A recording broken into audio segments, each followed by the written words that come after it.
How delicious does this look? Flavorful, yummy, juicy. I mean, you just name the rest.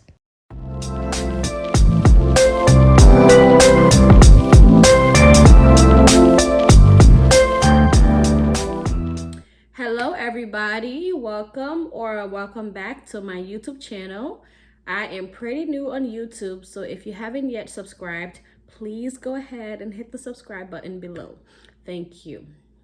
So today is Saturday and we have a pretty bad snowstorm here in Mass, so I decided to show you guys how to make Liberian stew, gravy, whatever you want to call it. But we're pretty much stuck inside, so I figured it'll be a good day to do some cooking tutorials, show you guys how to make simple and easy Liberian gravy slash stew. And my favorite way to eat it is with rice. So if you want to learn how to make this simple, delicious meal, just stay tuned and keep watching. Okay, let's get started. So to make this stew, you will be needing some bell peppers, some tomatoes, and onion. So the ingredients really depend on how much you're trying to make. I'm only cooking for 2 people, so I'm not trying to make a whole lot today. But if you were cooking to feed maybe 6 or 7 or 5 people, you will probably need a little more than what I have. So these have already been washed up and they're just waiting to be chopped. So for meats, we have smoked pork neck bone, we have smoked turkey wings, and some shrimp. So I went ahead and chopped these up. The peppers were cut up a little big because I will be blending this before adding it to the stir fry mixture. And I also added 2 cloves of garlic just because I love garlic in almost every stir fry that I make. So it just gives it a nice smell, a nice aroma, and I just love it. So we're gonna get started with the meat because I do parboil the meat a little bit before adding it into the stir fry as well. The meat has been cut up and washed, and I went ahead and I put a few drops, I guess, of onions in there, of the cut up onions, just because I like the flavor that it gives to the meat. So for seasonings, we have garlic powder, Old Bay, black pepper, seasoned salt, jumbo, dash original, and this Maggi cube. So that's what I'm gonna go ahead and season this meat up with. And for these ones, I use about half of a tablespoon for each, and then obviously that one. So season as you go. Us Africans typically don't cook with measurements. We really just taste the food as we go, but I'm trying my best to include some type of measurement in here so that you guys can have an idea on how to go about it. So now that this is all seasoned up, I'm gonna go ahead and add about 2 cups of water. Now to start, you don't want to add so much water because you really want the flavors to marinate in this parboil water or parboil meat, because that's going to be adding all the juices to your final stew. So I'm going to go ahead, I put the stove on medium, and I'm going to go ahead and cover this up and close it until it's cooked.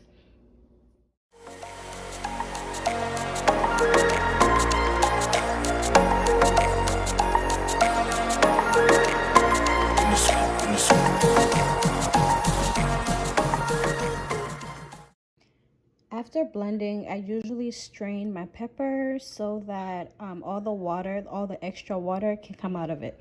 So I went ahead and turned up the stove a little higher just to speed up the boiling process of this, because it's after 5 and your homegirl is hungry. Mind you, I'm still pregnant and I haven't really eaten a full meal all day, so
once the tomatoes have fried a little bit, I went ahead and I seasoned this mixture or the stir fry. So I basically used the same spices that I used in the beginning of the video to season the meats.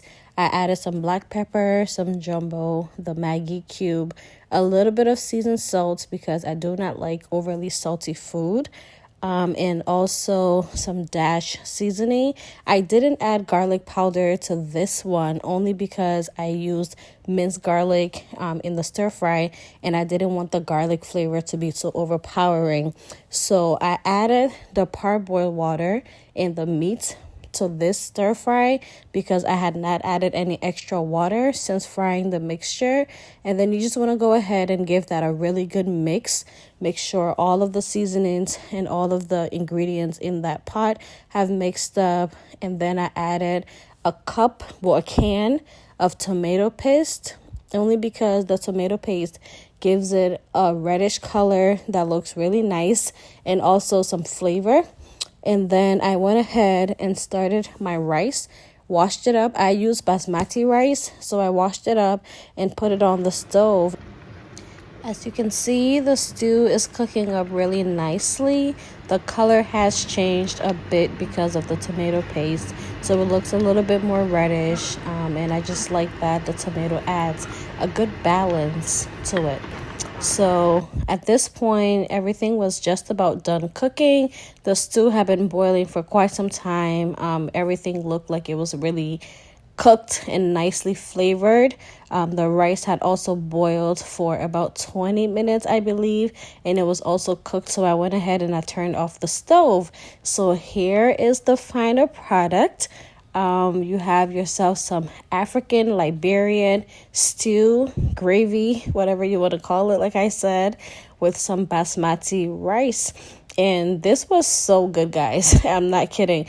My husband literally cleared the plate and he really enjoyed it. So I think it was really nice for us to make this and just enjoy the day in. And I also went ahead and I made some cornbread. Now, I didn't film this because I didn't want to make this video too long. But if you guys would like to see how I do the cornbread, please let me know. Okay, it's a wrap for today, guys. I hope you enjoyed the video. I hope you found it helpful. If you do try out this recipe, please leave a comment below and let me know how it turned out for you and if you like it. And also, if you guys would like me to add more cooking tutorials to this channel, please let me know. I'll be more than happy to do so. But right now, I am about to go eat because this baby and I are starving. Okay, so bye-bye, and I'll talk to you guys another time. Bye. Oh yeah, don't forget to like, comment, and subscribe. Thank you. Bye.